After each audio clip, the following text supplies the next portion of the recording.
আর বাকিটা কিস্তি করে লিয়েছি। ও অতটা চিন্তা করতে হবে না, আমি মাসে মাসে শোধ করে দেবো। আমার লক্ষ্মী বোন। কিরে কোথায় যাচ্ছে, খেয়ে যা। আসি বোন আসি, হ্যাঁ বন্ধুদেরকে দেখে আসি। পাগল একটা।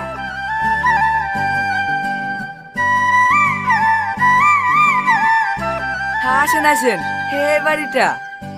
হে রীতি, হে দাই ভদ্র মহিলা তোর খোঁজ করছিল, দেখ কি বলবে। কি ব্যাপার আপনি?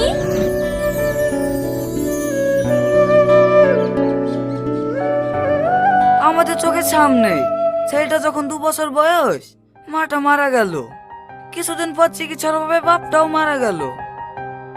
যাই বলেন বোন, মেয়েটা খুব শক্ত, কত কষ্ট করে ভাইটাকে পড়াশোনা করাইলো। ছেলেটাও চাকরি লেগে খুব খাটছে, বুঝতেই তো পারছেন এই যুগে ঘুষ ছাড়া কোনো জায়গাতেই চাকরি পাওয়া যায় না। এইলেন। আরে আরে, তোমাকে অত ব্যস্ত হতে হবে না, বসো তো।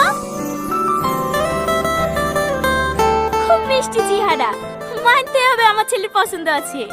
মা, তোমার কাছে আমি একটা প্রস্তাব নিয়ে এসেছি। প্রস্তাব? কিসের প্রস্তাব? আমার ছেলে তোমাকে খুব পছন্দ, আজ কদিন ধরেই আমাকে বলছে।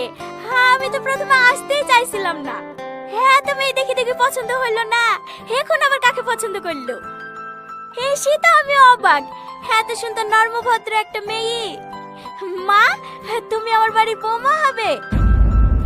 এসব আপনি কি বলছেন? আমি আপনার ছেলেকে বিয়ে করবো না। কেন মা, বিয়ে করবে না কেন? আমাদের অনেক টাকা পয়সা আছে, তো তোমার কোনো কিছুর অভাব হইতে দেবো না, সব সময় মাথায় করে রাখবো। যত টাকা পয়সা থাক, আপনার ছেলেকে আমার পছন্দ না, ওকে আমি বিয়ে করতে পারবো না। আপনারা এখন আসতে পারেন।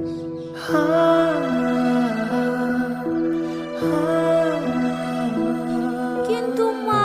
মা চলো। দাঁড়ান আপনারা দাঁড়ান।